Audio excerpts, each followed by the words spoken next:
Write this down. Money cannot make you rich. Don't get quiet tonight. Take a deep breath and stay with me. Money is a certificate. It is not wealth. It is a receipt acknowledging that you exchange managed value for provision. That's all. If you want to raise your value. Say it out loud. Money obeys value. We've been deceived by hustle sermons and lottery spirits.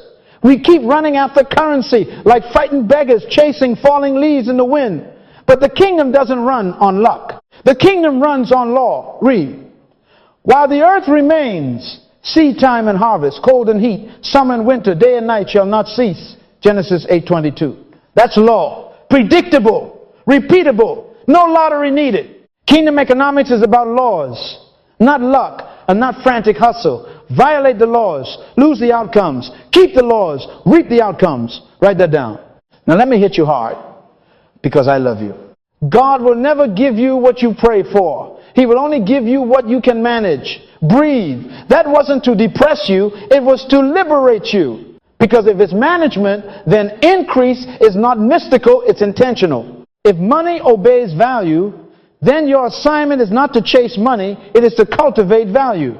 Manage what you have until it becomes more. He who is faithful in what is least is faithful also in much. Luke 16:10. Everybody say faithful. Faithful is not emotional, it's managerial. Let me define it before we go further. Value is the trust others can place in you to deliver consistent, beneficial results over time. Write that definition down. Money flows where trust is proven. People don't pay you for time, they pay you for outcomes. They don't promote you for presence, they promote you for stewardship. Managers are paid more because they steward leverage, risk, and multiplication. We will climb that value ladder step by step. But tonight, lock this into your spirit. Money is attracted to managed value like a magnet. And magnets don't chase paper. Paper comes to the magnet. I told a young man last week, let's call him David. He said, Doc, I need more money. I said, no, son, you need more value. If I double your money and keep your habits, you will be broke twice as fast. If I double your value, money will chase you and you won't be able to hide. He blinked. I said, David, what problems do you solve? For whom? With what consistency? At what margin? With what integrity? He looked at me like I switched languages. Don't look at me like that tonight. Write this down. Problems are the doors through which provision walks.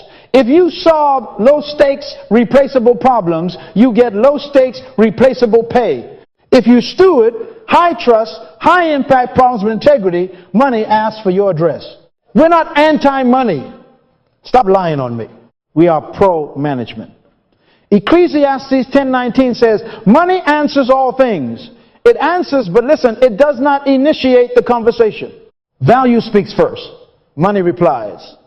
That's why chasing money is like chasing an echo. You never catch the source because you're running after the response. Become the voice. Create value. Manage value. Multiply value. Money will answer you back. Let me build your faith with the word. Proverbs 22:29. Do you see a man skilled in his work? He will stand before kings. He will not stand before obscure men. Skill is cultivated competence under discipline. That's management, not talent management. Write this down. Talent without management is entertainment. Talent with management is enterprise. We clap for the unmanaged talented. We invest in the managed competent. Which one are you becoming? Now hear my pastoral rebuke with love. Many of you are hustling without laws. You keep changing tactics but never changing principles. You buy courses without building character. You want new money but you won't become a new manager. Jesus said, gather up the fragments that remain, that nothing be lost, John 6:12. That's not just a miracle. That's a management meeting. He multiplied bread and still hated waste. If the miracle worker refuses waste, why do you excuse it in the name of faith? Don't get mad, get managed. Tonight I am going to give you a path, not a pep talk. Write this down. You will leave with a value ladder and an ethical monetization path. I am not teaching you to scam, manipulate, or overpromise. We don't con people in the kingdom. We serve people with measurable results. Better is a little with righteousness than great revenues without right. Proverbs 16:8. Integrity is not expensive. It's priceless.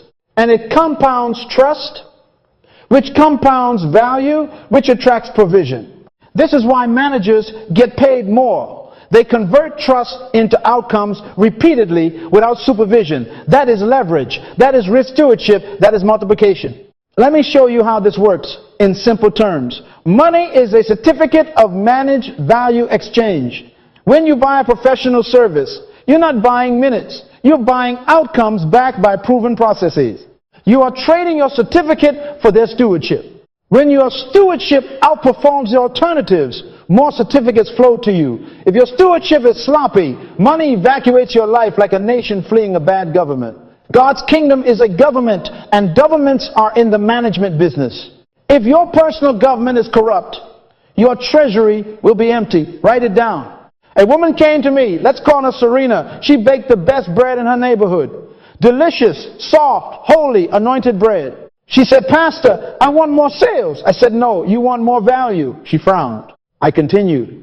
"Your bread has taste, but your process has no trust, no schedule, no consistent packaging, no delivery standard, no documentation on cost, no cleanliness protocol. Your customers are funding your chaos." She cried. I hugged her. Then we built a production rhythm, a price model, a simple brand promise, and a weekly delivery covenant.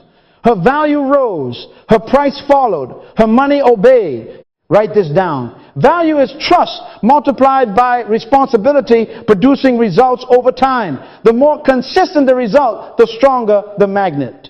Kingdom law. Stewardship regulates supply. You keep asking heaven for harvest while mismanaging seed. Stop offending God with prayers that contradict your practices. If you are faithful in little, you qualify for much. If you are chaotic in little, you are disqualified from much. That's not a demon. That's a decision. Don't rebuke what you need to replace.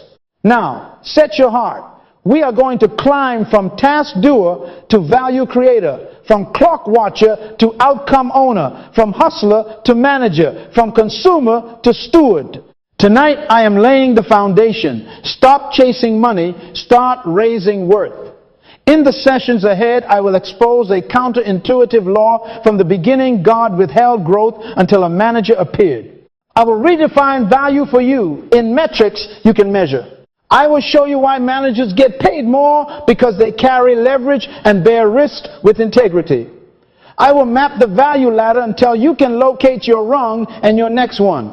I will destroy the 3 value killers: greed, waste, and miracle dependence. I will install a 90-day habit system: diligence, discipline, documentation. I will teach you to design ethical offers. And I will command you to convert your increase into assets land before luxury. But right now, make a covenant with this first law. Money obeys value.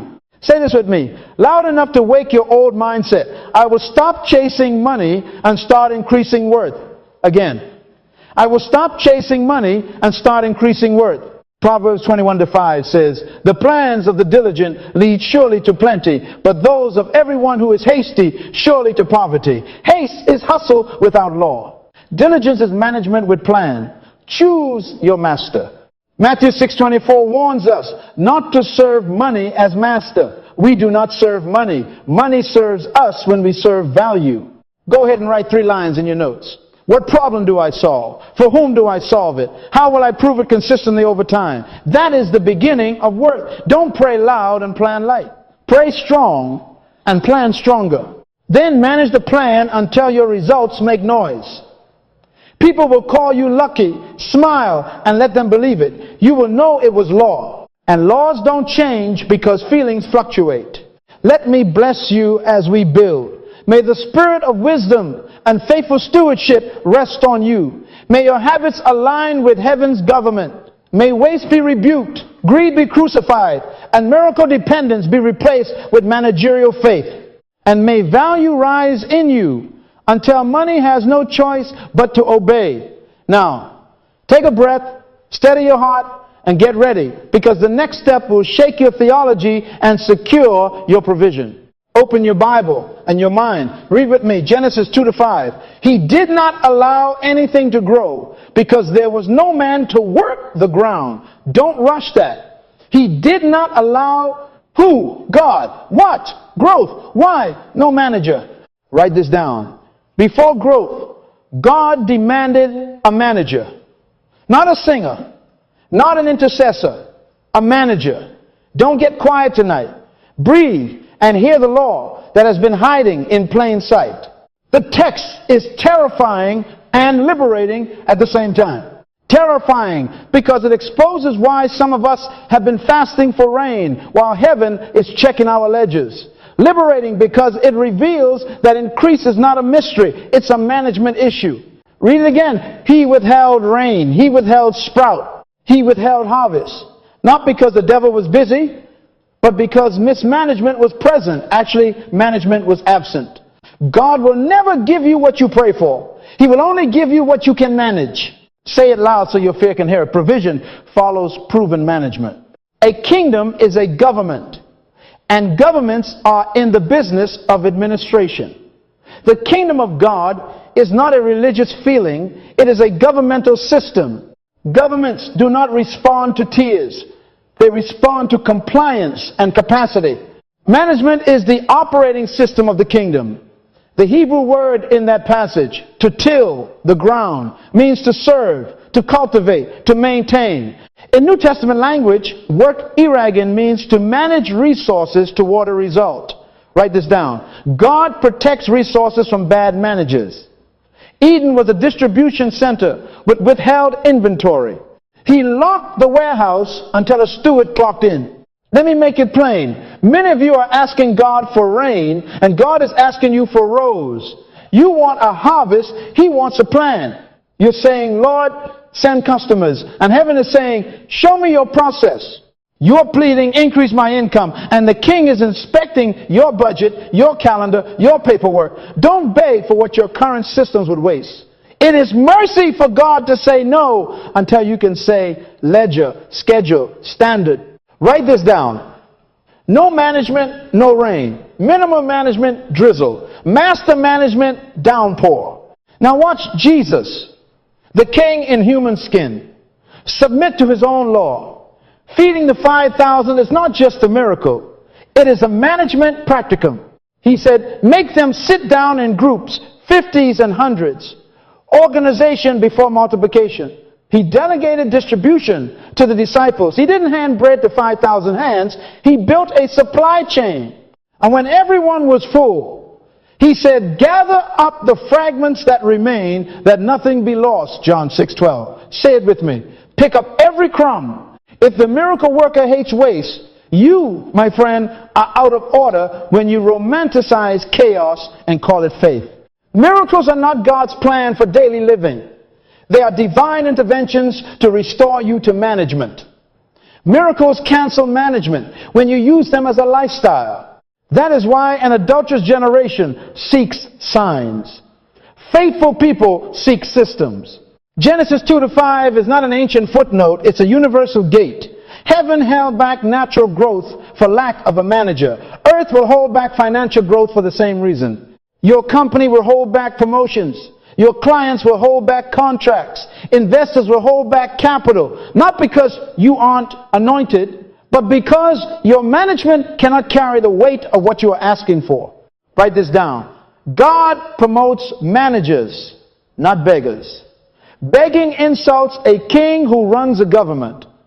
Management honors a king who entrusts resources. Let's connect it to the master's other lesson, the parable of the talents. To everyone who has, more will be given, and he will have abundance. But from him who does not have, even what he has will be taken away. Matthew 25-29. That is not favoritism. That is management. The one who multiplied was entrusted with cities. The one who buried was fired. Say it. God fires people. Not you. Don't look around the one behind you who refuses to keep records but wants rivers.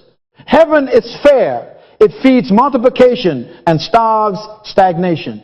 So why are managers paid more? Because increase is gated by stewardship capacity. They control levers. They harness risk. They multiply value without supervision. That is why a CEO earns more than a task doer. They don't merely perform tasks. They orchestrate processes, steward people, calibrate systems, and protect outcomes under pressure. Proverbs 22:29 tells you, do you see a man skilled in his work? He will stand before kings.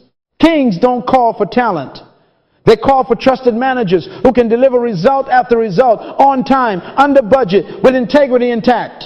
Write this down. Trust over time equals value. Value attracts provision. Managers manufacture trust. Back to Eden. Imagine clouds pregnant with rain. Rivers ready to feed 4 regions. Pishon, Gihon, Tigris, Euphrates. Gold in the land. Onyx in the ground. Genesis 2:10-12. It's all there, but no growth. Not until Adam shows up with a job description. Cultivate, guard, keep. The moment a manager appears, the ecosystem erupts. Some of you are surrounded by dormant wealth, relationships, skills, ideas, territories, waiting for your managerial self to stand up. You're praying for open doors while your drawers are open at home, papers unfiled, tools unsharpened, days unplanned. Close the drawers. God will open the doors. Order is the magnet for overflow. Practical? Good. Go home and make Eden of your environment. Label what you own. Schedule what you must. Standardize what you repeat. Document what you promise. Measure what you deliver. Stop asking for more until you can account for what you have. Luke 16:10 is still true. He who is faithful in what is least is faithful also in much. Faithful is managerial, not emotional. Say it, money is attracted to management. I rebuke the spirit of religious begging from your life. We are not beggars, we are stewards. We don't chase money, we chase mastery. We don't hunt miracles, we build management. And as you align with Genesis 2-5, expect a weather change. Expect rain where there was restraint. Expect growth where there was gravel. Because the government of God recognizes capacity. And when capacity rises, supply is released. Take 30 seconds right now and covenant with this law. I will qualify for rain. I will not ask for what I cannot manage. I will become the person my prayer requires. Pick up every crumb. Organize before I ask. Delegate before I drown. Document before I demand. That's the Genesis 2-5 agreement. Provision follows proven management. Heaven promotes managers, not beggars. And that, my friend, is the door to the value we will define next and the ladder we will climb without apology. All right. Now that you have signed the Genesis 2-5 agreement with your mouth, let's define what you must measure with your hands. Write this down. Value is trust multiplied by responsibility, producing results over time. Say it again, slowly, so your habits can hear it. Value is trust multiplied by responsibility, producing results over time.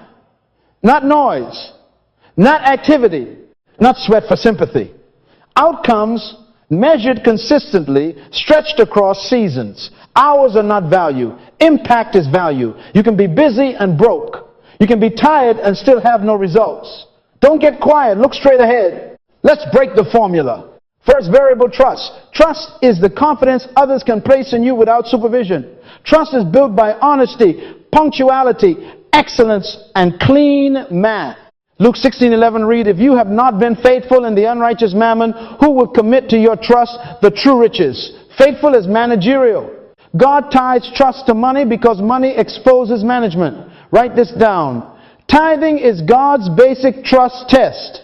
Malachi 3:10 says, bring all the tithe into the storehouse and see if I will not open the windows of heaven. The tithe is not God needing your money. It is God measuring your management. If you cannot be trusted with 10% that isn't yours, why should heaven or earth promote you with 100% that is? Don't look at me in that tone. I love you. This is an integrity gym. Tithing trains your honesty, your punctuality to honor dates, your documentation to track what enters and exits. You can shout in tongues and still flunk trust if you are late, sloppy, and secretive. Second variable, responsibility. Responsibility is the weight you can carry without the load collapsing. It is the budget you steward, the people you lead, the processes you own, the assets you protect. Write this down. Managers are paid for responsibility weight, not for task count. When your responsibility multiplies, your value multiplies, and money obeys the multiplication. That is why a foreman earns more than a laborer. The foreman converts scattered tasks into ordered outcomes, shields the site from risk, and bears the heat when something breaks. In Matthew 25, the master didn't promote the singer, he promoted the multiplier. You have been faithful over a few things. I will make you ruler over many. Matthew 25 to 23. Ruler is responsibility. Responsibility is value. Value attracts provision. Third variable, results over time. Consistency converts potential into value. Proverbs 21 to 5 says, the plans of the diligent lead surely to plenty. Surely. That means predictably, repeatably, trackably. Diligence is not random effort. It is sustained application to produce the same level of excellence again and again. Write this down. A one-time miracle is mercy. A long-term metric is management. People do not pay premiums for one-time wonders. They pay premiums for predictable wins. Now, let's measure. Activity isn't value, outcomes are. Hours aren't value, impact is. You want to quantify value? Track these. Problem solved, revenue generated, revenue protected, risk reduced, reliability established. Write it. Problem, revenue, risk, reliability. For example, if you redesign a process that saves your company 5 minutes per transaction, and there are 200 transactions a day, that's 1,000 minutes over 16 hours recovered daily. Multiply by 20 work days, that's 320 hours a month. If the average loaded labor rate is, say, $30 an hour, you just protected $9,600 a month. That's revenue protected. That is value. Money will not argue with that math. Or maybe you reduce refund requests by 2% because your documentation clarifies expectations up front. At $1 million in annual revenue, that's $20,000 protected. Risk reduced. Or perhaps you implement a simple double check that cuts error rates in half. Reliability established. People pay more for the same thing when they can trust it to be on time and correct. Write this down. Reliability is invisible value until it fails. Make it visible with metrics. Trust builders aren't mystical. They are measurable habits. Honesty, your words match your numbers. Punctuality, you honor time because time is a currency. Excellence, you deliver at a standard you can defend. Proverbs 10 to 4 reads, he becomes poor who deals with a slack hand, but the hand of the diligent makes rich. A slack hand is a trust leak. A diligent hand is a trust faucet. And hear me, economizing is not stinginess. It is stewardship. To economize means to get the maximum out of the minimum. Proverbs 13:11, wealth gained hastily will dwindle, but he that gathers little by little will increase. Little by little is not small faith. It is big management. Pick up every crumb. Trim waste. Repurpose what remains. When you prove you can multiply the minimum, heaven can trust you with the maximum. Let me pass to you with a picture. A young nurse, let's call her Ruth, came to me. Doc, they don't see my worth. I said, Ruth, you're not underpaid. You're undermeasured. Don't get offended. Right. I told her, document your last 90 days. How many patient errors did you prevent by catching missed meds? How many shift turnovers did you accelerate by organizing charts before handoff? How many hours did you eliminate by creating a standard checklist the whole unit uses? She returned with data. 27 potential errors averted. 2 minutes saved per patient across 40 patients a day, and a checklist adopted by 3 nurses saving 30 minutes at shift change. She translated minutes into dollars, risk into legal exposure avoided, and reliability into patient satisfaction scores. She walked into her manager with a page of value metrics, not a plea. She got a raise in leadership track. Why? Not sympathy. Value. Write this down. If you can't measure it, you can't multiply it. Now, bring it home. Inventory your role. Business owner, employee, student, parent. Identify one high-friction problem you can solve this week. Quantify the impact in time. quality, or money. Set a standard, document the result, and repeat it until it becomes a rhythm. That is, results over time. And while you're at it, bring your 10% first to God's storehouse. Not as superstition, but as submission. Luke 16:10 still stands. He who is faithful in what is least is faithful also in much. If you lie to God privately, you will eventually lie to customers publicly. Integrity compounds trust. Trust compounds value. Value attracts provision. Hear my rebuke with love. Stop bringing God's sweat and calling it stewardship. Stop measuring hours and calling it impact. Busy is not blessed. Measurable is blessable. Write this down. Value increases when trust deepens, responsibility rises, and results stabilize. Some of you need to apologize to your destiny for being unmeasured. Fix it tonight. Clean your books. Set your standards. Track your promises. Pick up the fragments. Economize the leftovers. Little by little, watch it grow. Now, do you see where this is going? When value is trust times responsibility times results over time, the people who carry more trust, shoulder heavier responsibility, and deliver consistent outcomes without supervision will capture more value and pay. That's not capitalism. That's kingdom calculus. In a moment, I will show you why managers get paid more, because they steward leverage, carry risk, and engineer multiplication. But before we climb, settle the law in your spirit. Value is measurable stewardship that compounds trust into consistent results. Say it with me. Money obeys value, and I will become valuable on purpose. Write this down. Managers get paid more because they move more than themselves. They move people, processes, and systems. That is called leverage. Don't get quiet. A shovel moves a pile. A bulldozer moves a field. Both are tools, but one carries leverage.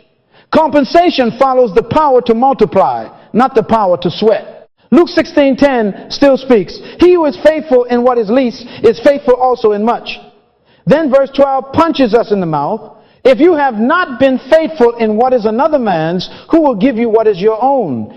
Promotion is stewardship based, not sympathy based. God is not moved by tears. He is moved by trustworthiness. Let me paint it with a story. A young technician, call him Eli, tightens bolts brilliantly. He's quick, accurate, and pleasant. Good. A floor supervisor, called Naomi, does not turn the wrench as much, yet she designs the checklist, schedules the shifts, assigns the workload, trains the rookies, and catches the defects before they hit the customer. She touches fewer bolts but influences thousands. That's leverage. Then the plant manager, called him Joseph, approves tooling budgets, negotiates supplier terms, reroutes when a shipment is delayed, and shields the brand when something fails. He rarely steps on the line, but his decisions move millions. That's risk. Pay tracks judgment, because judgment carries consequences. Write this down. Income rises with the weight of decisions you can carry without breaking the company. Managers are paid for leverage. What does that mean? It means your hour produces more than your hands. You design a process once and it runs 100 times a day without you. You build a template once and 50 people deliver the same excellence with less error. You install a standard once and your team saves 2 minutes per task forever. That is multiplication over addition. God smiles on multiplication. In Matthew 25, the master did not say, "Well sung, my worshiper." He said, "Well done, good and faithful servant. You have been faithful over a few things. I will make you ruler over many." Matthew 25-23. Ruler. That is administrative authority leverage. The servant who multiplied was promoted to rulership, not because he was cute, but because he proved he could create systems that turned little into much. Write this down. Systems are how managers multiply without presence. Managers are paid for risk bearing. Don't miss it. When the technician errs, the manager apologizes to the client, owns the loss, recalibrates the process, and protects the brand. When you are paid to decide, you are also paid to bleed when the decision is wrong. That is why a CEO earns more than an entry clerk. They carry legal risk, reputational risk, strategic risk. Their yes can create a $2 million gain. Their no can avoid a $5 million disaster. Even a 2% better decision on a $10 million budget is $200,000 of value protected. Don't argue with that math. Proverbs 22:29 says, do you see a man skilled in his work? He will stand before kings. Kings summon judgment, not just muscle. They pay for the person whose thinking preserves empires. Managers are paid for multiplication. Addition is I worked 8 hours. Multiplication is I installed a dashboard that reduced errors by 40% across 4 departments. Addition is I sold 10 units. Multiplication is I designed an onboarding sequence that doubles the close rate of every rep. Jesus modeled this in the wilderness. He didn't feed 5,000 by hand. He grouped them 50s and 100s. He delegated distribution. He created a temporary supply chain. Then he audited the aftermath. Gather up the fragments that remain, that nothing be lost. John 6:12. Pick up every crumb. That is a system that multiplies output and eliminates waste. Heaven endorses managers who multiply and conserve. Write this down. God protects resources from poor managers. He promotes those who conserve and multiply. You think it's unfair that Naomi earns more than Eli? Stop it. Ask better questions. What engines is she pulling? What budgets does she steer? What reputations does she safeguard? The world tracks consequence even when church people don't. Ecclesiastes 10:10 says, if the axe is dull and one does not sharpen the edge, then he must use more strength, but wisdom brings success. Sharpening is systems thinking. Wisdom is leverage. Managers sharpen the axe, so thousands swing less and produce more. God is not rewarding sweat. He is rewarding sharpening. Let me confront you with love. Some of you want manager pay with doer habits. You want to be trusted with people when you can't manage your planner. You crave budgets when you can't balance your checkbook. You want to lead departments when your bedroom looks like a war zone. Don't look around. Listen. Luke 16:10-12 is not poetry. It is policy. He who is faithful in least, faithful in much. If you have not been faithful in unrighteous mammon, who will commit to your trust the true riches? If you have not been faithful in another man's, who will give you your own? Translation, God will not risk his reputation or resources on a sloppy steward. And hear this hard word. God fires people. Not you relax the lazy manager inside you who keeps asking for miracles to cover mismanagement. Miracles are mercy. Management is maturity. So, how does this change your income? Simple. Increase your leverage. Increase your risk capacity. Increase your multiplication. Turn tasks into templates. Turn checklists into training. Turn experience into standard operating procedures so others can perform at your level without you in the room. Volunteer to own outcomes, not errands. Ask your leader for the ugliest problem on the floor, the one bleeding money or time, and take responsibility for a measurable turnaround. Present the math before and after. That's risk-bearing stewardship. When your value moves from I did it to they can do it because I built it, your compensation won't whisper, it will testify. Let me give you math to anchor it. If your department processes 1,000 tickets a week and your new triage protocol reduces average handling time by 90 seconds, that's 1,500 minutes, save 25 hours every week. At a $35 loaded hourly rate, you just created $875 per week in capacity, $45,500 per year. That is leverage quantified. Or you redesign quality checks that cut rework by 1% on a $3 million project. That's $30,000 protected. That is risk reduction price. Or you mentor 5 juniors to deliver at your standard lifting team throughput by 15%. That is multiplication institutionalized. Money answers that. Not because it loves you, but because it obeys value. Now, hear the bridge, because I'm about to show you a map. You raise your income ethically by climbing what I call the value ladder. You move from task doer to process owner, from process owner to people leader, from people leader to system architect, from system architect to vision steward. Each rung increases leverage, risk, and multiplication. Each rung attracts more trust, more responsibility, more results over time. In a moment, I will lay that ladder out so clearly you can find your rung tonight and your next rung by Monday morning. But before we climb, settle this principle. Managers are not overpaid. Managers are over-responsible. Income rises with leverage, risk-bearing, and consistent multiplication of value. Say it with me. Money obeys management. And I will become a manager on purpose. Write this down. We're going to climb a ladder tonight. Not a corporate ladder, a value ladder. Because pay doesn't chase position, it follows stewardship. Here's the map. From task doer, to problem solver, to process owner, to people developer, to system builder, to vision steward. Each rung increases leverage, risk, and multiplication. Each rung compounds trust over time. Don't get quiet. Breathe. We're about to locate you. Rung 1, task doer. You complete assigned tasks. Your proof is accuracy and speed. You hit the checklist. You show up, you shut up, you do what you're told. Good. We need faithful hands. Proverbs 10:4 says, he becomes poor who deals with a slack hand, but the hand of the diligent makes rich. So tighten your hand. As a task doer, your value signal is clean, execution on time, error-free, minimal supervision. Your pay? Entry level. Don't be mad at that. That's fair exchange, 1 unit of time for 1 unit of output. Write this down. At rung 1, your question is, what must I do? Your danger is hiding behind orders. Your upgrade is to start seeing patterns in the tasks. If you want to leave rung 1, count the recurring problems and capture them. Pick up every crumb. Note where the crumbs fall. Rung 2, problem solver. You anticipate issues and propose fixes.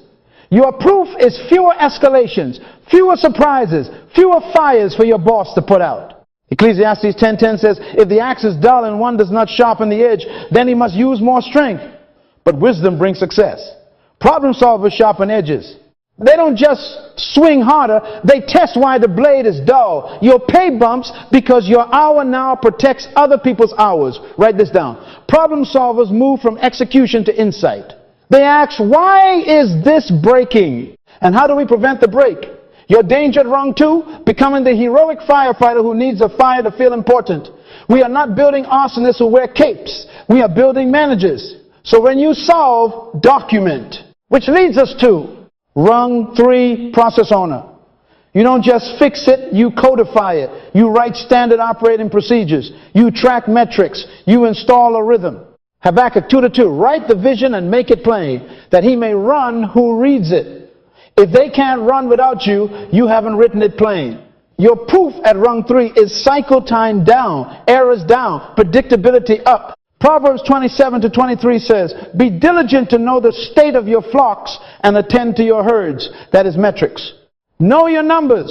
How many? How long? How good? How often? Your pay climbs again because your work now multiplies itself.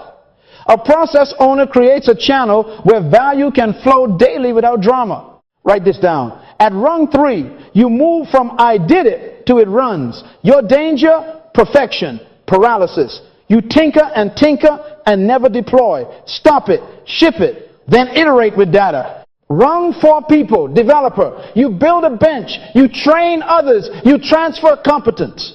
You correct without crushing. Ephesians 4:12 says the leader's job is equipping the saints for the work of ministry. Equipping means transforming doers into owners. Your proof? Team output rises without you present. Listen to me. If your vacation cancels value, you're not a leader. You're a bottleneck. Luke 16:12 whispers policy. If you have not been faithful in what is another man's, who will give you what is your own? Faithful here means you can be absent without collapse. You have made yourself increasingly unnecessary. That's leadership. Your compensation rises because you multiply humans, not just steps. Write this down. At rung 4, you move from my performance to our performance. Your danger? Ego. You hoard knowledge to stay important. That's witchcraft in management clothing. Repent. Pour out what you know. The one who refreshes will himself be refreshed. Rung 5, system builder. You integrate tools, policies, and rhythms across functions. You don't just own a process.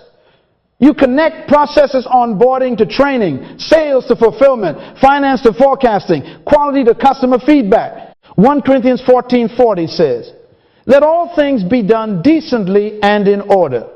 Order at scale is systems. Your proof is outcomes that scale predictably. More volume, same excellence. New location, same experience. New hire, same standard in 30 days or less. You design dashboards, escalation pathways, permission levels, audit trails.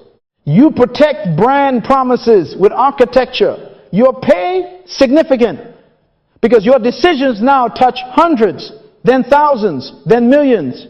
Write this down. At rung 5, you think in terms of interfaces, not islands.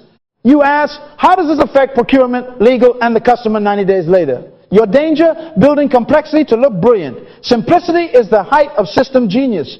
If a new person can't run it by Tuesday, you built it for your ego. Rung 6, vision steward. Now we're in Joseph territory. Genesis 41, Joseph interprets a dream, then proposes a 4-year national operation with storage quotas, regional administrators, logistics, and price policy. He aligns resources to mission. That is vision stewardship. You translate purpose into policy. You say, we exist to do X. Therefore, we will fund Y. Stop Z. Hire these 5 skills. Exit those 2 markets. And institutionalize these 4 standards. Your proof is enterprise-wide impact and resilience. Storms come, but the house stands. The strategy is clear.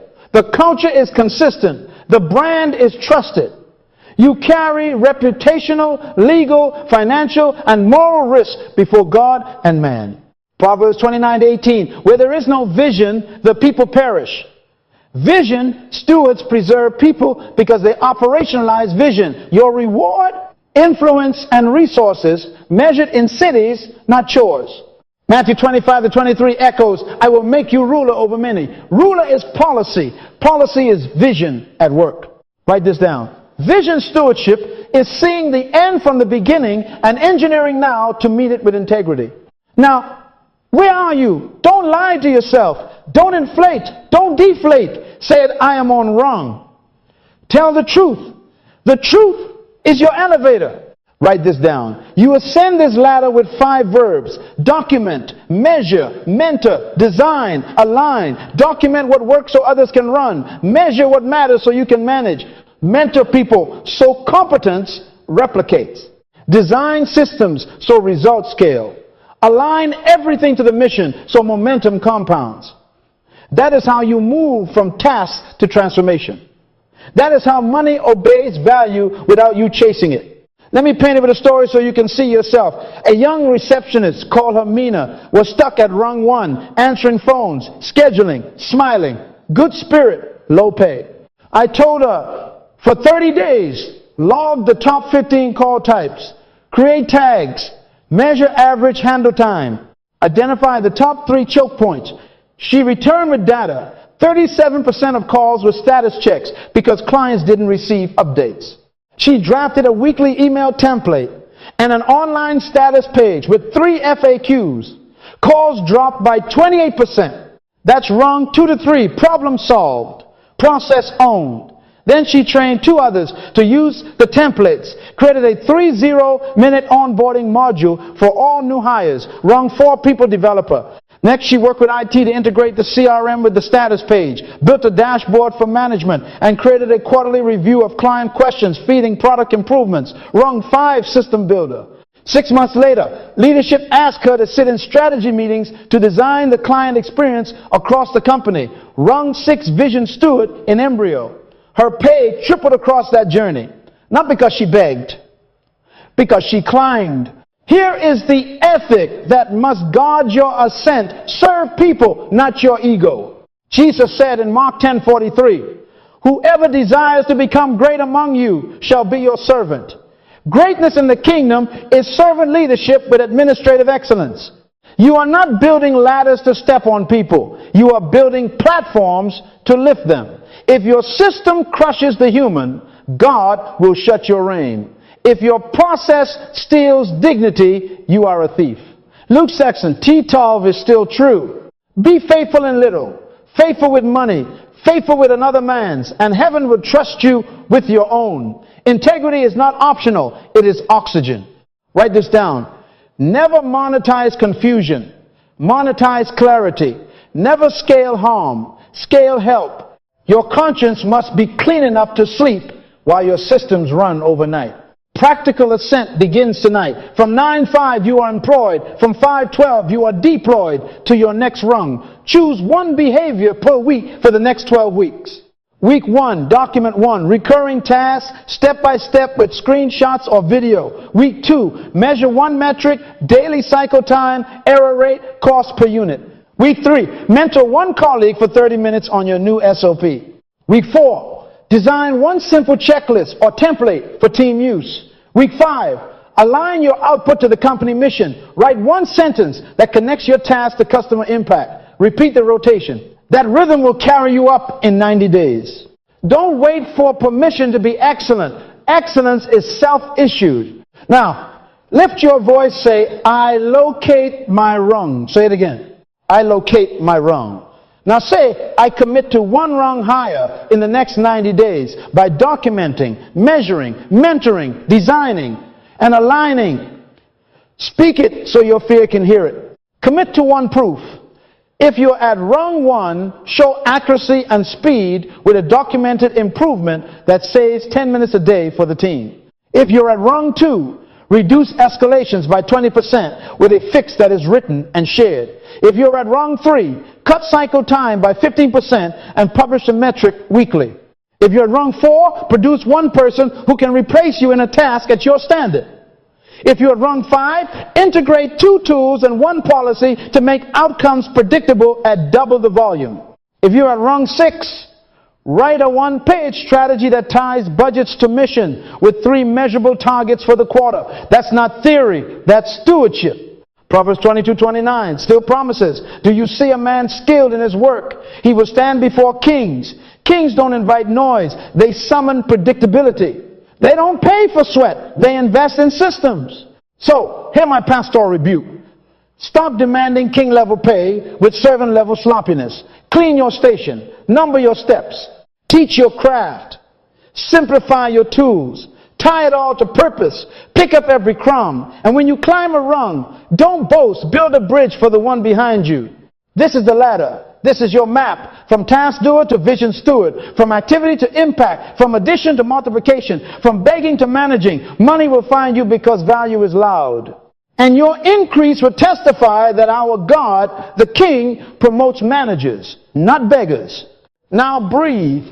Write your rung and begin your ascent. Write this down before we climb any higher. We must kill 3 assassins.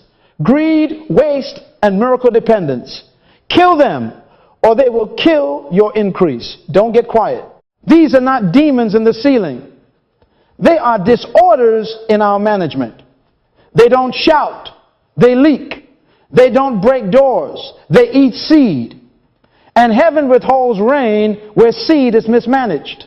Genesis 2-5 is still policy. He did not allow anything to grow because there was no man to manage the ground. Growth is gated by stewardship, not by tears. Greed first. Let me redefine it so you can repent correctly. Greed is not having much. Greed is the mismanagement of resources for personal benefit. Write that down.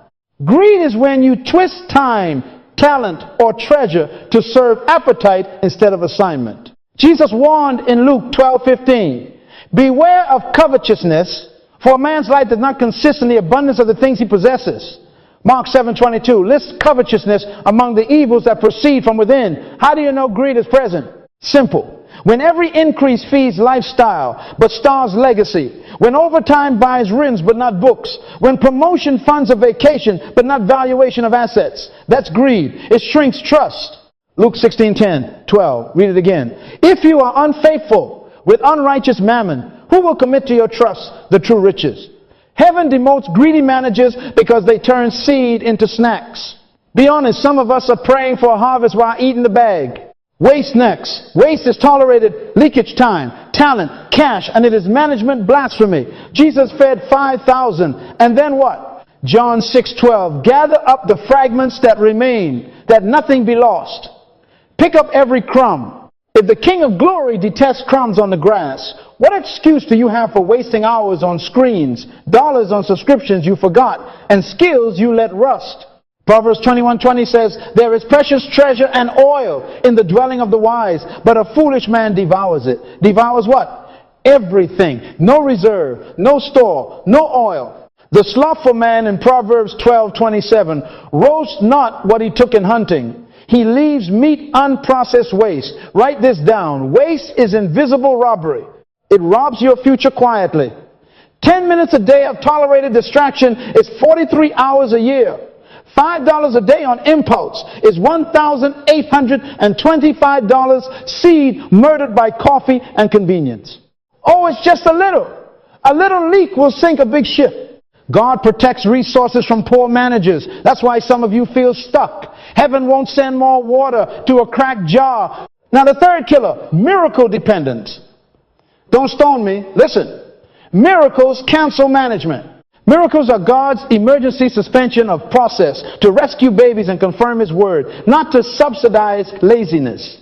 Jesus said, an evil and adulterous generation seeks after a sign, Matthew 16:4. Some of you are outsourcing discipline to divine intervention. You fast when the rent is due, but won't budget when the paycheck comes.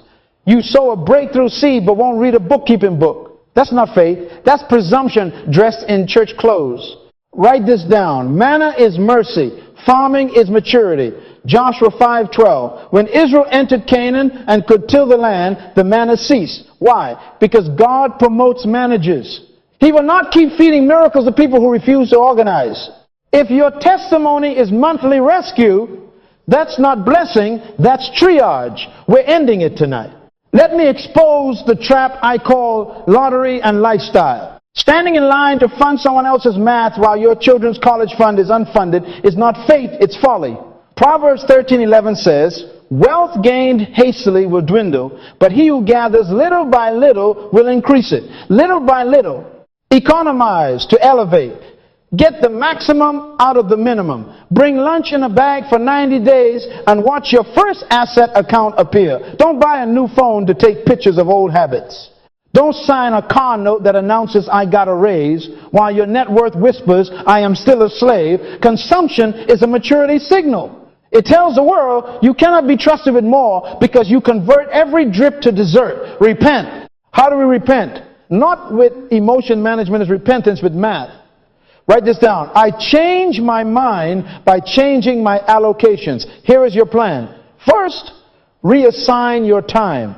Audit the last 7 days in 15-minute blocks. Where did the crumbs fall? Reclaim 2 hours and 40 minutes a day, a tithe of time. From 5:12, you are deployed. Deploy 90 minutes to skill building, 30 minutes to documenting your process, 30 minutes to metrics, 10 minutes to reviewing expenses. Second, reassign your money. Tonight, cancel every subscription you cannot name and defend. Return the tithe, God's management test. Then set up 2 automatic transfers on payday. One to a value engine account for tools, courses, and certifications. One to an asset acquisition account, non-negotiable. Treat it like a bill because future you is a creditor. Third, reassign your appetite. For 90 days, no lottery tickets, no gambling apps, no just this once designer impulse. Decide a lifestyle limit and lock it. Proverbs 21:5. The plans of the diligent lead surely to abundance. Planning is appetite on paper. Fourth, reassign your crumbs. Institute a zero waste policy. Time crumbs, batch errands, eliminate double handling. Talent crumbs, teach someone what you now do by instinct. Money crumbs, round up every purchase into the asset account. Fifth, reassign your increases. Every raise, bonus, or side income, write this down. Convert increases into ownership. Not vibes, deeds. Land before luxury. Tool equity before toy debt. Matthew 25 did not reward consumption. It promoted multiplication. Let me illustrate so you see it alive. A brother called him Aaron earned $42,000. He prayed for a miracle every month. I said, stop asking God to pay bills he didn't make. Cut cut your lifestyle, cancel the lottery, pack your lunch, document your job, sell your template online for $49, open an asset account. He found $300, month in waste, redirected it. He used his 512 to build a mini course from his documented process, sold 20 in a month, $980 after fees. He took all of it, every crumb, and placed it in the asset account. In 8 months, he had $10,400. He partnered with his cousin, bought a small plot on the edge of town, zoned, undervalued. 12 months later, the city announced a road expansion. Appraisal doubled. Did God do a miracle? No. God honored management. Money obeyed value. Lift your voice and say, I renounce greed. I rebuke waste. I release miracle dependence. Say it again so your habits hear you. I will gather the fragments. I will economize. I will convert increases into assets. Matthew 6:24 is still a line in the sand. You cannot serve God and mammon. So serve God by managing mammon. Ephesians 4:28 says, work that you may have something to give. Managers create margins that bless generations. Now breathe. Because after demolition comes construction. In a moment, I'm going to hand you a 90-day regimen, diligence, discipline, documentation that will rebuild your value fast. We've located the leaks. Now we will lay the pipes. We've confessed the killers. Now we will install habits that make money obey you. Don't miss this. Next movement, your future is 90 days of management away. Write this down. Discipline plus documentation and metrics compress your value growth into 90 days. Not 9 years, 90 days.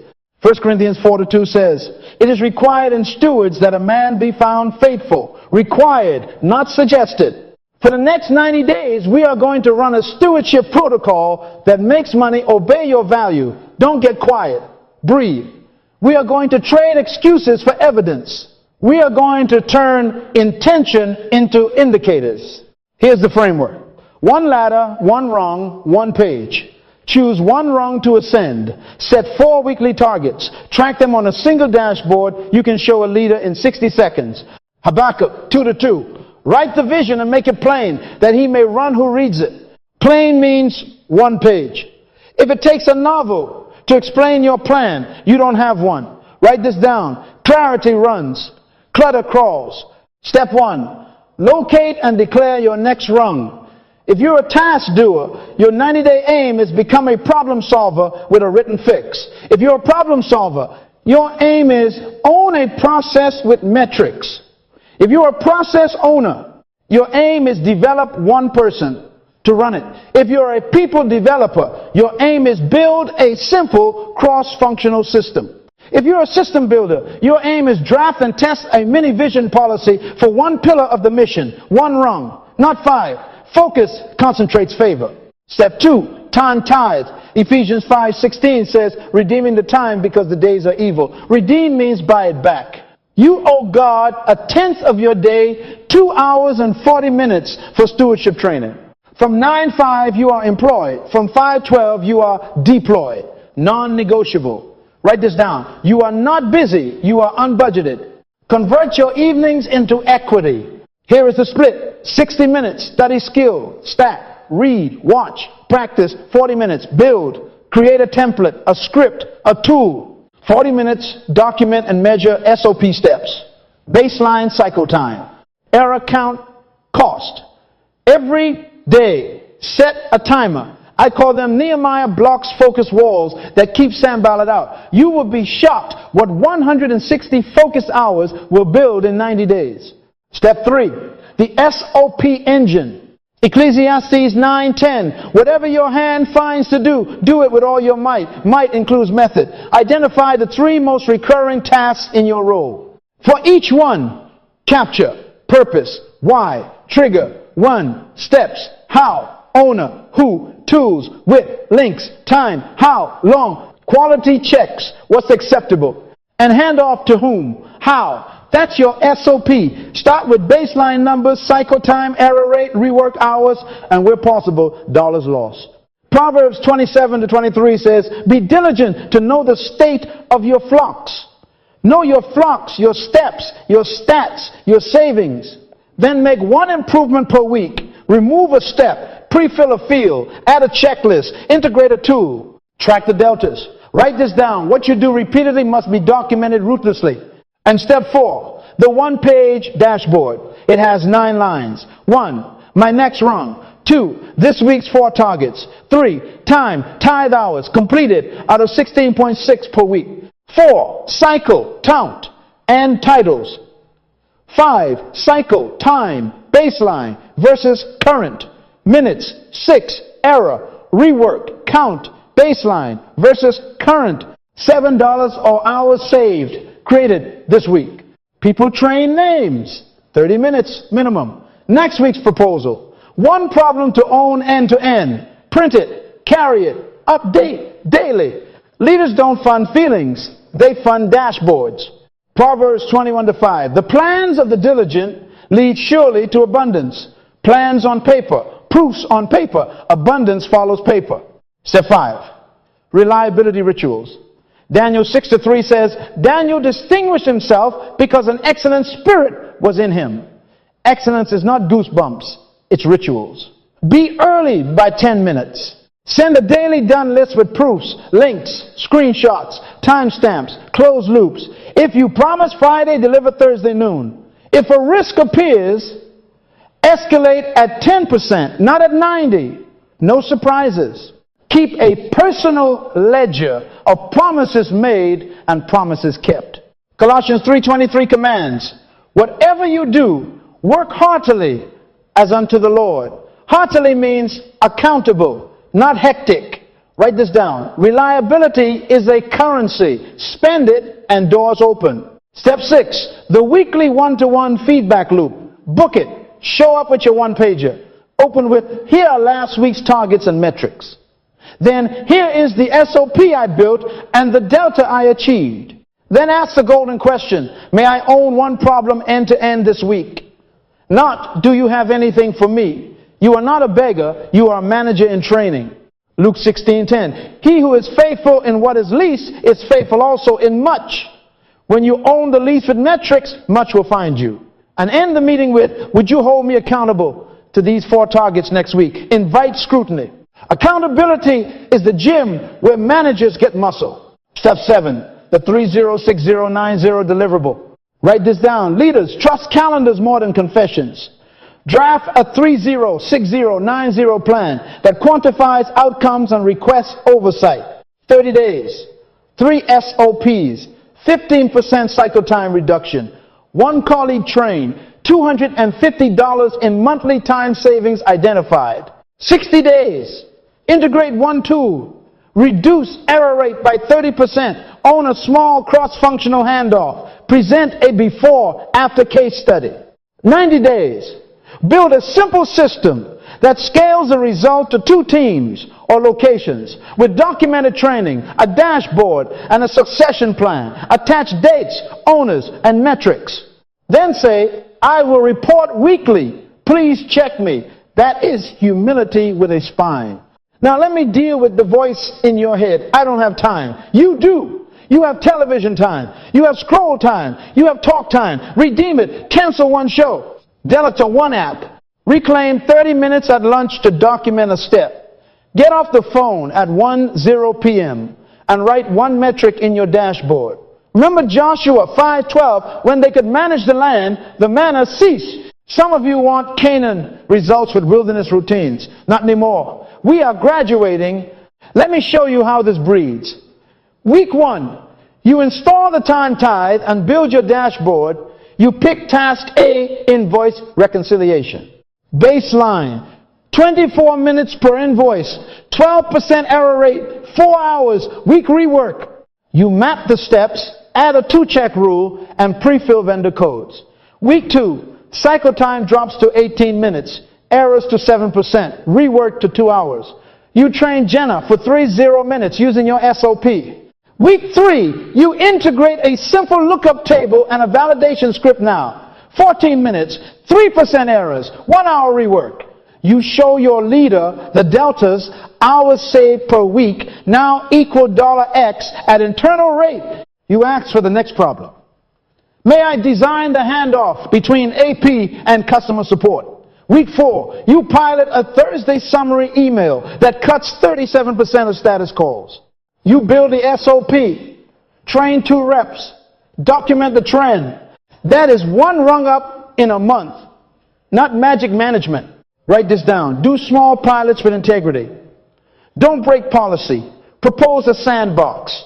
For 2 weeks, with your permission, may I test this checklist on 5 cases and report the metrics. Leaders say yes to risk managed initiative. And when you get a yes, over-report, over-communicate. Credibility compounds like interest. Tie your evenings to education. Skill stack intentionally. If you are moving from task doer to problem solver, study root cause analysis, basic Excel, sheets functions, and communication briefs. If you are moving to process owner, study SOP writing, Pareto analysis, and basic project management. If you are moving to people developer, study coaching frameworks and feedback delivery.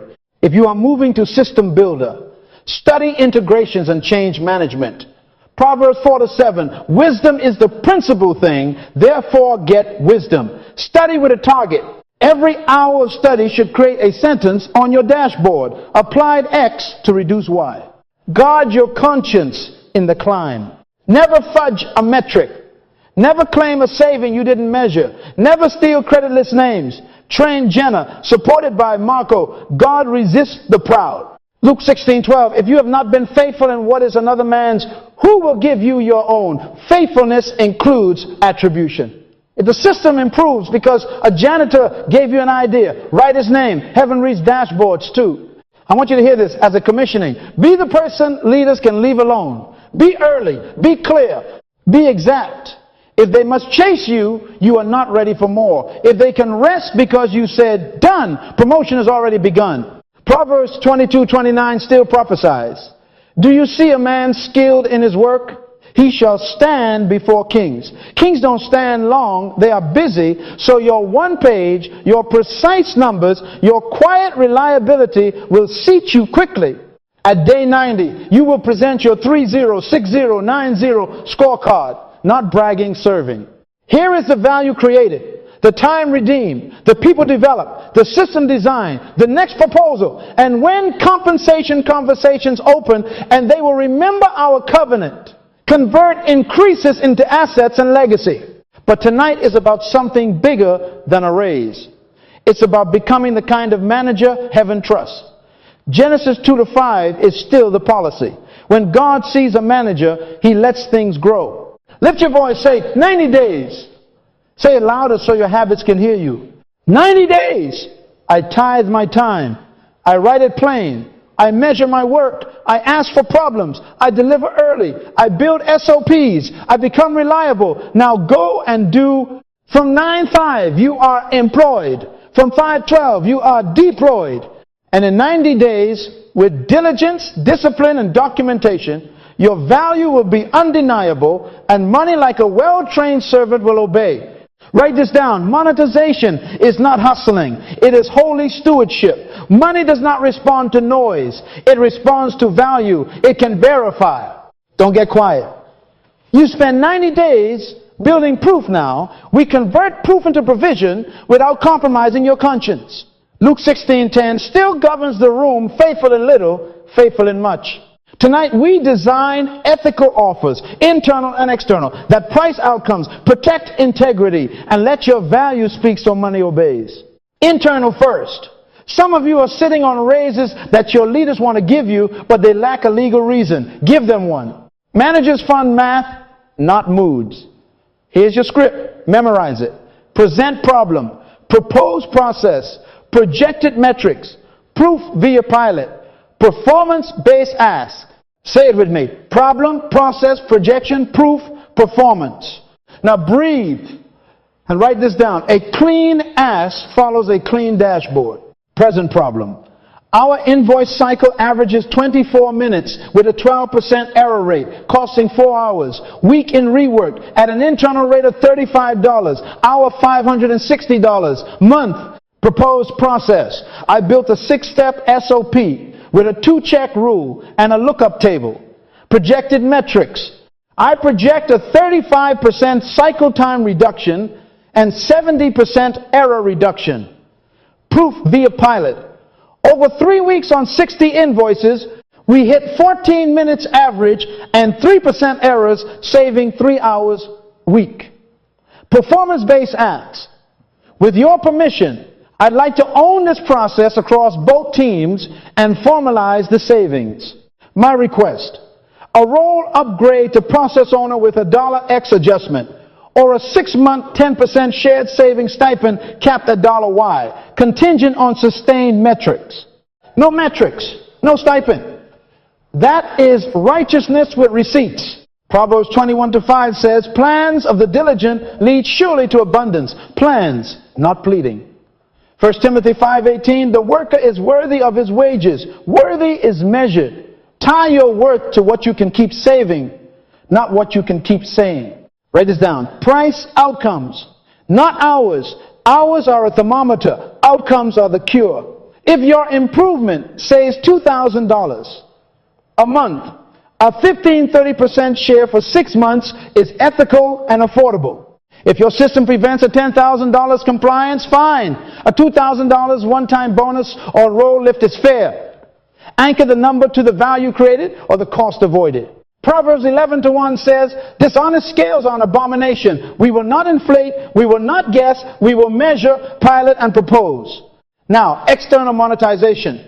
Some of your 512 prototypes can be packaged for the marketplace. Hear me clean hands first. You do not poach your employer's clients. You do not export their data. You do not use company time or equipment.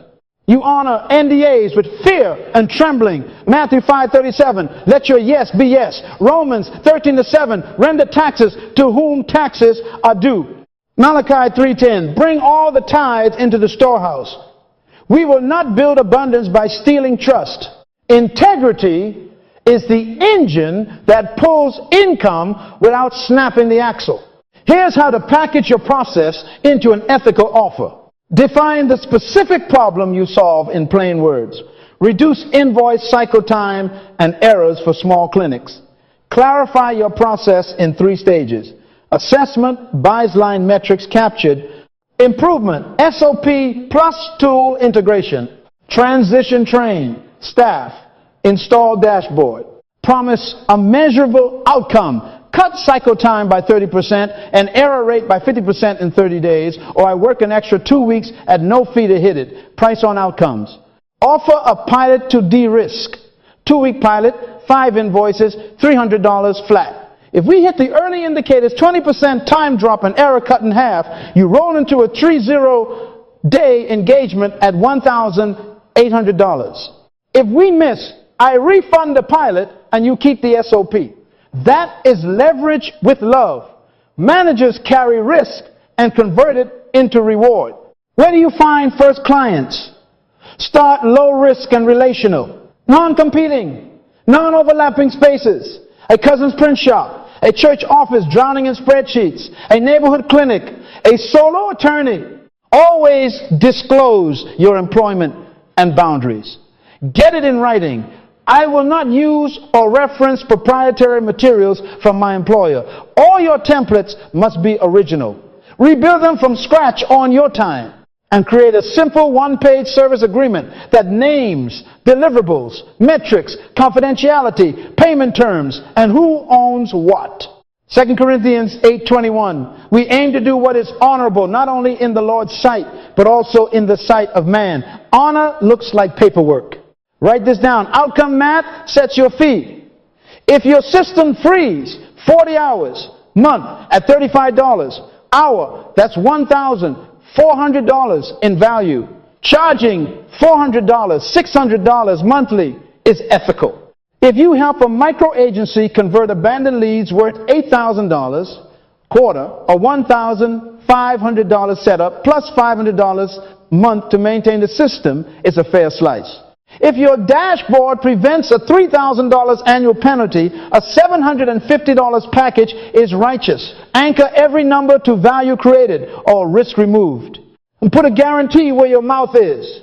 If we don't hit these metrics, I extend service until we do, or I refund X%. That's not weakness, that's weight. It shows you trust your own stewardship. Let me give you a living picture.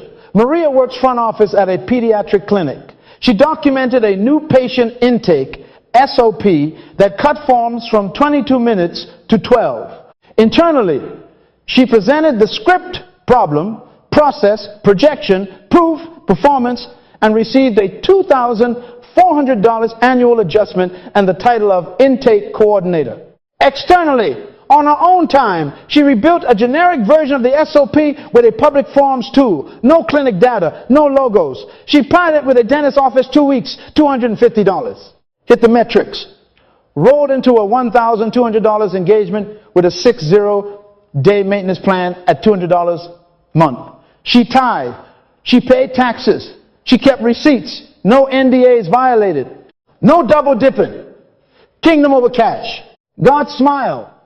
Because Proverbs 22:29 came for her, skilled at her work, standing before owners. Guardrails, write them down. 1, tithe faithfully. Increase without honor invites devourers. Malachi 3:10-11. 2, pay your taxes. Caesar collects, don't play games. Matthew 22:21. Romans 13-7. 3, honor every NDA and policy. If in doubt, ask HR for a written green light. 4, clean boundaries. No using employer emails, software, or files externally. No soliciting co-workers or clients. 5, transparent books. Separate account for the side business. Track every dollar. 6, clear conscience pricing. Price on outcomes. Put your guarantee in writing. 7, Sabbath for your soul. Rest one day. Don't trade salvation for invoices. What does it profit a man to gain the whole contract and lose his soul? Here's your field script. Practice it aloud. I help who? Solve what by how? Measured by metrics. In a 2-week pilot, we'll establish a baseline and install one improvement. If we hit leading indicator, we proceed to a 30-day build at dollar fee, targeting final metrics. You'll own the SOP, the checklist, and the dashboard. If we don't hit the indicators, I extend service, or you keep the materials and I refund the pilot. Would you like to see 2 before and afters? Then shut up and show proof. Money obeys value. Value speaks in deltas. Don't sabotage yourself with false humility. You are not selling air. You are stewarding outcomes. If they say, we can't pay that, reply, then let's shrink the scope, not the integrity. We target 1 workflow instead of 3. Integrity never discounts by lying. It designs by right-sizing. Proverbs 10:4. The hand of the diligent makes rich. Diligence includes dignified negotiations.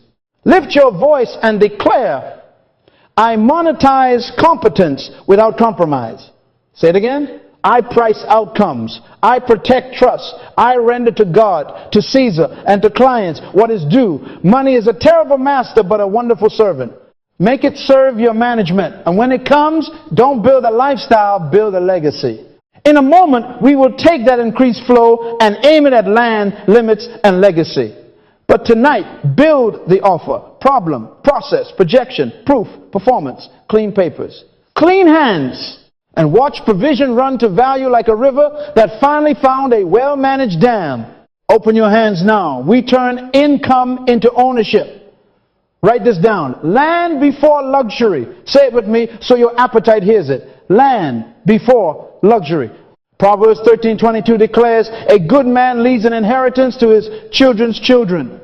Not a faded sneaker collection, not a car payment. Inheritance means titles, deeds, and systems that outlive your breath. You are not wealthy until you own land. The only estate that's real is real estate. Don't get quiet now. Here is the covenant allocation. Lock it in your spirit. 10% tithe, 10% generosity, 20% investing with property fund priority, 60% living. That's your starting constitution. As income climbs, living must not inflate with it. We freeze lifestyle. We fatten ownership. Malachi 3:10 is still law. Bring the tithe. Generosity is not optional. It is training your heart to rule money, not be ruled by it. The 20% is your future, your farms, your doors and deeds. The 60% is enough to live with dignity while you're building dominion. Write this down. If the 60% suffocates you, your lifestyle is too swollen, or your debts own you, we fix both. Set 4 accounts tonight. Storehouse account, tithe, auto transfer the day you're paid. Seed account, spontaneous giving, and planned generosity. Property, fund, high yield savings, or money market dedicated to down payment, closing costs, and emergencies tied to property. Living account, rent, food, transport, basics. Automate transfers. If it hurts, good. Growth always does. Discipline is cheaper than regret. Before you buy, install shock absorbers. Joseph stored 20% for 7 years, not 7 minutes. Genesis 41 is a treasury lesson. Save in fat seasons to survive lean ones. Build an emergency buffer of 6 months of expenses. 3, if your income is stable and diversified. 6, if you are single income, commission-based, or supporting others. Keep it liquid. Not in the market, not in the mattress. In a high-yield account, you can reach without panic and without temptation. Write this down. An emergency fund protects stewardship from turning into begging. Heaven promotes managers, not beggars. Now, debt killed the termites so the house can stand. Choose your weapon. Snowball, smallest balance first for quick wins. Or avalanche, highest interest first for math efficiency. I don't care what you pick. Pick the one you will execute consistently. Line up the debts, pay minimums on all, and attack one with fury until it dies. When it dies, roll the freed payment onto the next. No new consumer debt during the bill phase. Cut the card. Freeze the lifestyle. Luke 16:12, if you've not been faithful with another man's, who will give you your own? Faithfulness includes paying what you owe with diligence. When debts fall, cash flow rises, and assets become affordable. Now land. Within 12-24 months, you must touch soil. Write it down. Set a property target with a clock. Not someday, a date. Step 1, research markets. Learn your city's zoning maps, flood maps, and growth corridors. Visit the county recorder's office website. Follow 5 local agents who post sold data, not just pretty photos. Step 2, pick a beginner's path. 3, ethical on-ramps. 1, house hack. Purchase a duplex. Live in one unit. Rent the other to cover the mortgage. Buy a modest, buildable lot in a growth corridor. Hold it while utilities creep closer. Pay the taxes. Keep it clean.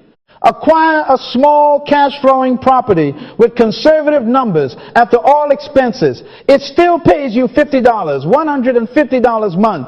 If it bleeds, you can't feed your legacy. Step 3, financing on purpose. Repair your credit through bills paid on time, balances under 30% utilization, and no new toys. Save ruthlessly, remember the 20%. Combine the property fund with tax refunds, bonuses, and found money. If you receive a raise, lifestyle stays at the old number for 12 months. The entire difference goes to debts, emergency, then down payment. Proverbs 21:20 says, precious treasure and oil are in the dwelling of the wise, but a foolish man devours all he has. The foolish swallow raises, the wise stack them into deeds. Let me make the math walk. Suppose your ethical offers and reliability raise your income by $600 a month. The Constitution stands. $60 tithe, $60 generosity. Now, freeze lifestyle for 12 months. Keep living where you are. Send the $480 to liberation and land. First to kill the smallest debt in 6 months. Then to finish your emergency fund at 3 months. Then straight into the property fund. In 12 months, that's $5,760 plus your tax refund of, say, $1,200, $6,960. Add your existing savings, and you are within striking distance of an FHA or conventional low down payment. Don't treat yourself. Treat your children's children. That is how managers think. Cash flow or equity. Pick your logic and stick to it. If you buy to cash flow, be ruthless. Conservative rents. Vacancies assumed. Repairs budgeted. Insurance known. If you buy for equity growth, a buildable lot near a planned road expansion, understand your holding costs and your exit windows. Either way, We do not speculate with grocery money. We manage. We pick up every crumb of increase and put it in the land jar until the jar buys dirt. Lifestyle caps. Write this down. Cap your consumption at a contentment number. Freeze clothing buys for 90 days. Drive your car 2 more years. Cook your lunches. Cut 1 subscription per person in your house. If lifestyle rises when income rises, you are a slave with a shinier chain. Ecclesiastes 5:10 warns, he who loves money will not be satisfied with money. Satisfaction comes from stewardship, not shopping. For the next 12-24 months, declare a moratorium on cosmetic renovations and status purchases. Beauty will come when the land pays for it. Legacy demands paperwork. Tonight, start your will. Name guardians for children. Update beneficiary designations on accounts, retirement, insurance, banks. Consider a simple revocable living trust when property is titled to avoid probate confusion. Proverbs 27-23 still commands, be diligent to know the state of your flocks. Flocks include titles, deeds, passwords, and policies. Create a house legacy binder, copies of deeds, insurance, loan docs, a contact list for your attorney, CPA, and trustee. Add a letter of instruction, how to manage the property, rent guidelines, who to call for maintenance. Don't make your family spiritual by force. Make them managers by training. Teach your children management, not just money math. Sit them at the table on bill day. Let them watch you allocate 10102060. Take them to the lot and pick up trash together. Explain property taxes and why we pay them on time. Show them the lease and the checklist. Pay them for maintenance with a checklist and receipts. Then make them tithe and save. Deuteronomy 6 says, teach them diligently to your children. When you sit, when you walk, when you lie down. We are raising managers, not consumers.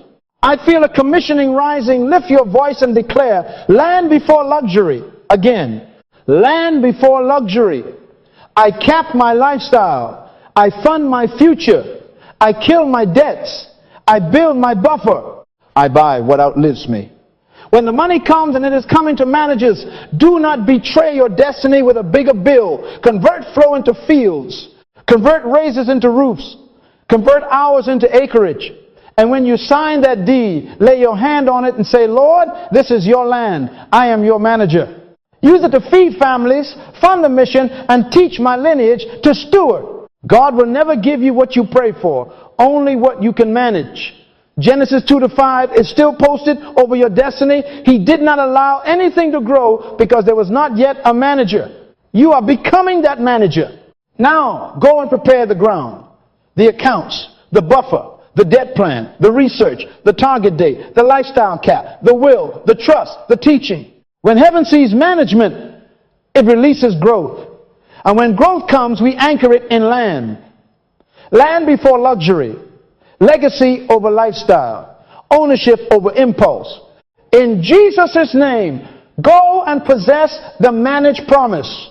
Now, let me put numbers under your feet so your faith stops floating and starts walking. Don't get quiet tonight. Write this down. Tiny, disciplined numbers become titles and deeds. Proverbs 13:11 says, wealth gained hastily will dwindle, but whoever gathers little by little makes it grow. Little by little, crumbs become loaves. Loaves become fields. Crumb economy. Pick up every crumb. Jesus said, after feeding the 5,000, gather up the fragments that remain so that nothing be wasted. John 6:12. Watch this.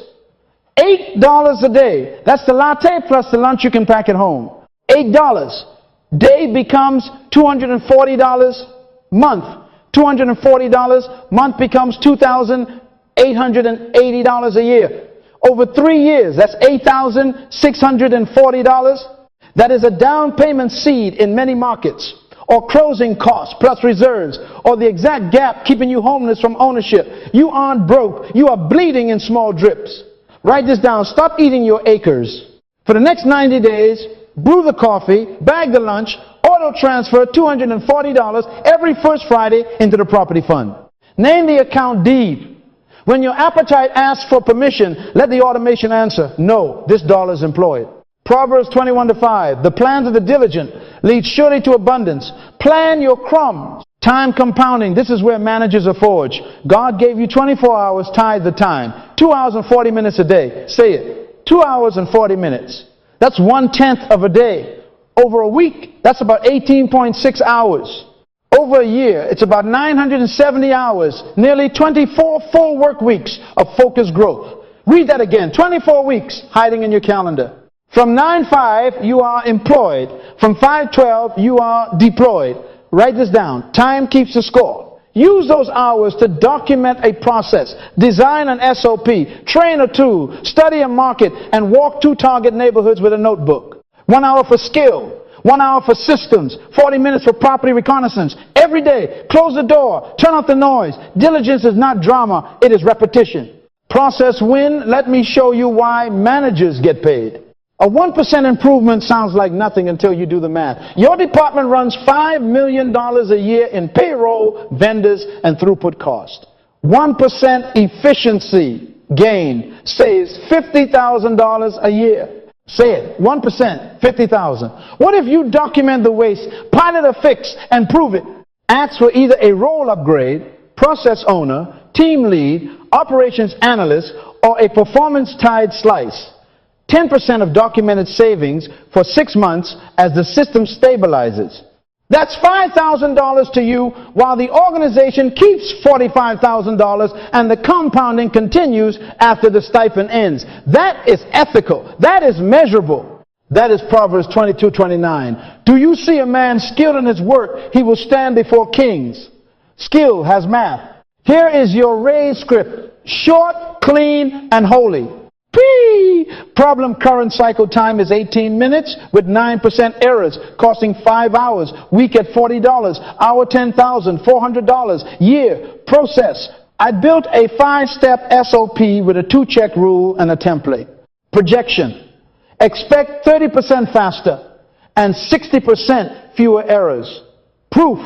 Pilot of 200 items over 3 weeks, hit 12 minutes and 3% errors, saving 2 hours. Week. Performance. I'm requesting either a role upgrade to process owner or a 10% share of realized savings for 6 months, contingent on sustained metrics. Let's set a 90-day checkpoint to verify. No metrics, no money. Managers welcome accountability. Luke 16:10, faithful in little, faithful in much.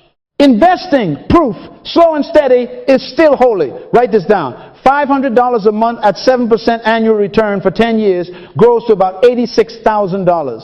Keep sowing for 20 years and you're near $260,000. That's not fantasy, that's the math of diligence. Proverbs 10:4. The hand of the diligent makes rich, not the hand of the frantic. The hand of the faithful, pair that with your property strategy and your children's children will call you blessed. Now, a 7-day challenge, recover $200 this week. Not next month, this week. Write this down. Find the devourers and fire them. Day 1, audit subscriptions. Cancel 2 entertainment services you barely touch, $25, $40. Day 2, call your phone provider. Downgrade the bloated plan, $20, $30. Day 3, shop insurance. Bundle auto and renter. Home often, $20, $40. Day 4, energy check. LED bulbs, thermostat discipline, unplugged vampires, $10, $15 monthly impact. Day 5, food discipline, meal prep, 3 dinners, skip 2 takeouts, $40, $60. Day 6, transportation combined errands, carpool once, transit 1 day, $10, $20.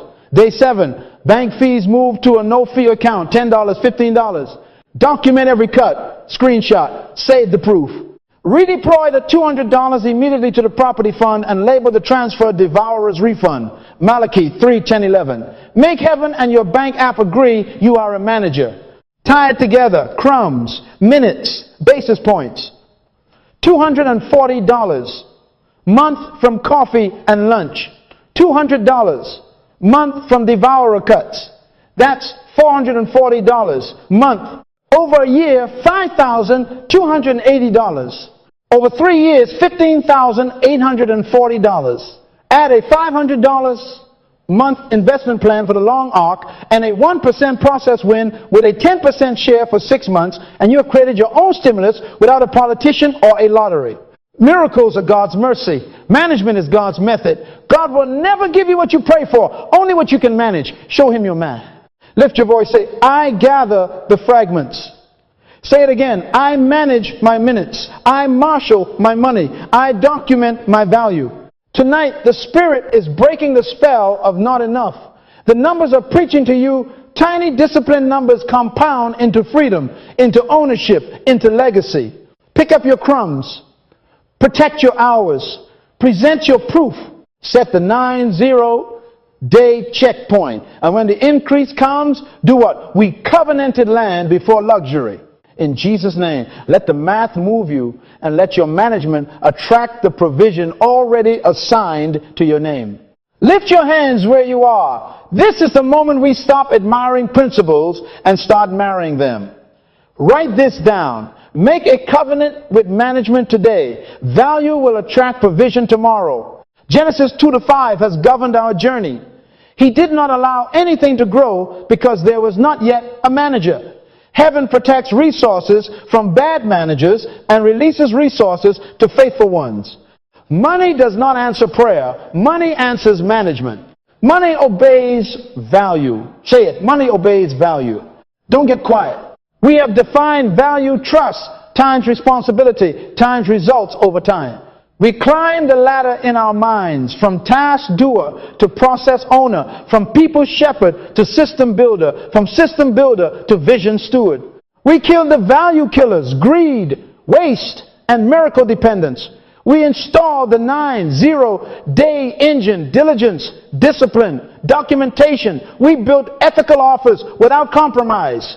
We pointed all increase to land, legacy, and limits on lifestyle. Now we seal it. Lift your voice and declare with me, line upon line, I covenant to pick up every crumb. John 6:12, gather up the fragments so that nothing be wasted. Say it, I gather the fragments. I covenant to be faithful in little. Luke 16:10, faithful in little, faithful in much. Say it. I am faithful in little. I covenant to steward increase, not consume it. Proverbs 21:20, precious treasure and oil are in the dwelling of the wise. Say it, I steward increase. I covenant to honor God with the tithe, Caesar with taxes, and my neighbor with integrity. Malachi 3:10, Romans 13:7, say it, clean hands, clean papers, clean profit. I covenant to convert raises into roofs, bonuses into buffers, and windfalls into deeds. Say it, land before luxury. Now, write the clock on your covenant. 7, 30, 90. 7 days, recover crumbs. You already have the plan. Fire the devourers. Audit subscriptions. Downgrade bloated plans. Batch errands. Meal prep. Name the transfer devourers refund. And move the first $200 into the property fund this week. Don't clap, do it. Document it. Screenshots. Proof. 30 days, present your proposal. Internal first, problem, process, projection, proof, performance. Schedule a meeting within 10 business days. Bring your pilot, bring your metrics, ask clean. If they say no, you didn't fail, you gathered data. Adjust and ask again in 90 days. 90 days, climb one rung. Move from task to process, from process to system, from system to team. Earn one credential, own one workflow. Document one case study with before and after deltas. That is your 90-day value upgrade. Write this down. Rungs are climbed with routines, not with rumors. Accountability. Nobody graduates alone. Ecclesiastes 4:9. 2 are better than 1, for they have a good return for their labor. Choose a partner tonight, not tomorrow tonight. Text them now. Will you be my management partner for 90 days? Schedule a 15-minute weekly review every Sunday at 7 p.m. Non-negotiable. The agenda is short. Show your crumbs. Show your dashboard. Show your proposal progress. Show your property fund balance. And agree the week's 3 actions. Submit your 306090 plan and write into your partner by midnight tomorrow. Print it. Sign it. Tape it on your fridge and your laptop. Proverbs 27:23 still speaks, be diligent to know the state of your flocks. Your flock is your time, your task, your tools, your cash. Write this down. Managers invite measurement. Open your calendar and block your time. Tithe 2 hours and 40 minutes a day. 1 hour for skill. 1 hour for systems. 40 minutes for property reconnaissance or research. Set alarms. Turn off noise. From 9:05 you are employed. From 5:12 you are deployed. Deployed to what? To manage territory. Luke 16:12. If you have not been faithful in what is another man's, who will give you your own? Own is coming to the faithful. Territory is assigned to managers. God promotes managers, not beggars. Miracles are God's mercy. Management is God's method. We will not live on emergency rations when a covenant of diligence is available. I'm going to commission you now. Stand in your spirit. Put your hand on your head if you can.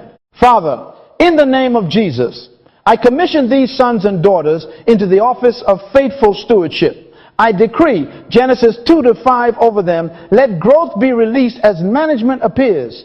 I speak Luke 16:10. Into their habits, faithful in little, faithful in much. I release Proverbs 22:29 into their reputation, skilled in their work, standing before decision makers. May Nehemiah's favor come upon them. Doors open with kings. Resources granted on request. Nehemiah 2. May Joseph's wisdom govern them, systems built in fat seasons to survive lean seasons. Genesis 41. May Malachi's promise protect them, devourers rebuked, as they honor the storehouse. Malachi 3:10-11. May Psalm 90-17 rest upon them. Establish the work of our hands. Establish it, Lord.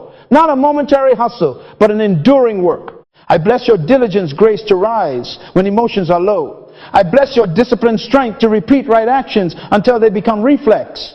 I bless your documentation clarity to write what works so it can be multiplied. I bless your proposals wisdom to speak numbers with humility and boldness. I bless your negotiations, peace that refuses manipulation, and integrity that refuses inflation. I bless your property path, eyes to see the lot others overlook, patience to wait for the right door, courage to sign when the math agrees. I bless your households, unity around limits on lifestyle, joy in simple meals, laughter not tied to luxuries. I bless your children, curiosity for management, a love for checklists, and a fear of waste. Now open your mouth and seal it. Say, I am a manager. Say it again. I am faithful in little. I am trusted with much. I gather the fragments. I measure my value. I present my proof. I steward my increase. I buy what outlives me. I teach my seed to manage. Declare, money, I am not your slave. You will obey the value I build. You will serve the vision I steward. Deuteronomy 28:12. The Lord will bless the work of your hands. Put your hands out. May He bless these hands. Hands that type SOPs. Hands that balance budgets. Hands that sign deeds. Hands that anoint doorposts. Hands that pick up every crumb. Here is the final instruction. When you finish this meeting, take 10 minutes and set 3 appointments. Your weekly review with your partner, your internal proposal meeting, and your 90-day checkpoint. Put them in the calendar and send the invites. Managers move heaven by moving a schedule, then make one transfer, even $10, into the property fund and name it covenant seed. Not a miracle ticket, a management signal. When you move, God meets you in motion. Don't wait for feelings. Obey the law. God will never give you what you pray for, only what you can manage. Make the covenant now. Walk the 30th of July 2090. Submit to accountability. Steward the increase into assets. And watch, as surely as morning follows night, value attracting provision, provision becoming ownership, ownership becoming legacy. In Jesus' name, go in the grace of diligence, the wisdom of systems, and the favor of kings. Amen.